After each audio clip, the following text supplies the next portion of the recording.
تو داتا صاحب وہ صوفی ہیں جنہیں رسول اللہ دی زیارت بھی کیتی ہوئی. تو داتا صاحب وہ صوفی ہیں جڑے امام اعظم ابو حنیفہ دے پیچھے ہاتھ بند کے کھڑے ہوئے.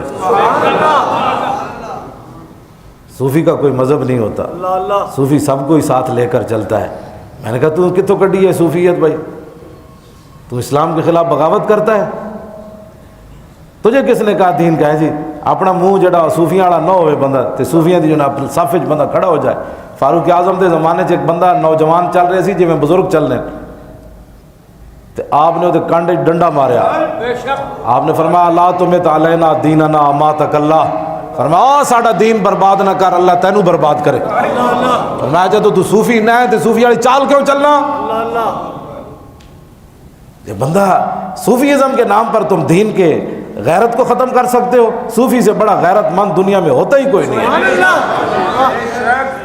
پتہ نہیں یہ کون سی صوفیزم کی یہ باتیں کر رہے ہیں, ہمیں تو سمجھ نہیں آ رہی.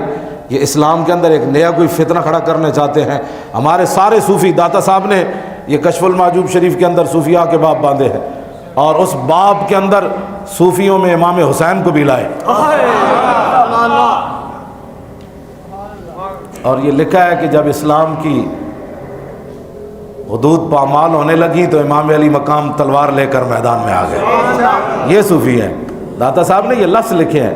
اور جس صوفی کانفرنس میں مودی خطاب کرے وہ صوفی کانفرنس ہے. صدیق اکبر تو جو زکوٰۃ نہیں دیتا, نماز پڑھتا ہے, حج کرتا ہے, اور جناب روزہ رکھتا ہے, کلمہ پڑھتا ہے, صدیق اکبر تو اس کو معاف کرنے کے لیے تیار نہیں ہے. تم اسے صف کے اندر کھڑے کر کے کہتے ہو یہ صوفیزم پر خطاب کرے گا.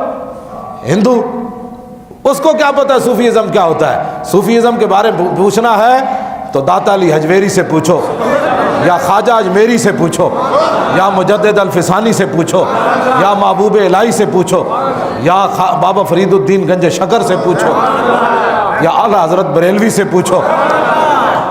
اس سے بڑا اعلیٰ حضرت بریلوی سے کوئی صوفی کم ہے جن کی مجلس میں 40 سال دنیا کی بات نہیں ہوئی؟ یہ صوفی ہے جو انگریزوں کے مال کھا کر اسلام کے خلاف باتیں کرتے ہیں.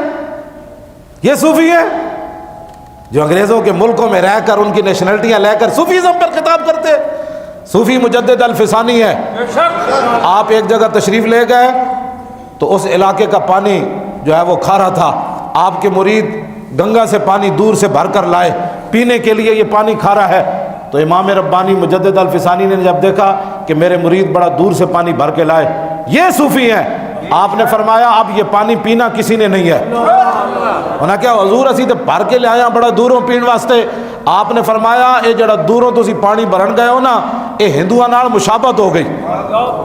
ہندو دریائے گنگا کا پانی دور سے بھر کے بطور تبرک لے جاتے ہیں اور اس کی عظمت شان بڑھانے کے لیے. تو فرمایا یہ اگرچہ تمہاری نیت وہ نہیں ہے لیکن تمہارا آنا جانا یہ ہندوؤں کے ساتھ مشابہت ہو گئی, اب یہ کوئی بندہ پانی نہیں پیے گا. صوفی یہ ہے یا جناب صوفی کانفرنس میں مودی کو خطاب کروانا ہے؟ یہ صوفی ہے. لیکن آپ نے فرمایا اسلام میں اسراف بھی جائز نہیں, فضول خرچی بھی جائز نہیں. اب یہ پانی ہم پئیں گے نہیں تاکہ ہندوؤں کے ساتھ مشابہت نہ ہو جائے, لیکن ہم اسے وضو کے لیے استعمال کریں گے تاکہ ہندوؤں کی نفی ہو جائے. وہ اس پانی کو وضو کے لیے تو نہیں نا استعمال کرتے, وہ تو پیتے ہیں. ہم اس کو وضو کے لیے استعمال کریں گے تاکہ ان کو اور درد ہو. یہ صوفی ہیں.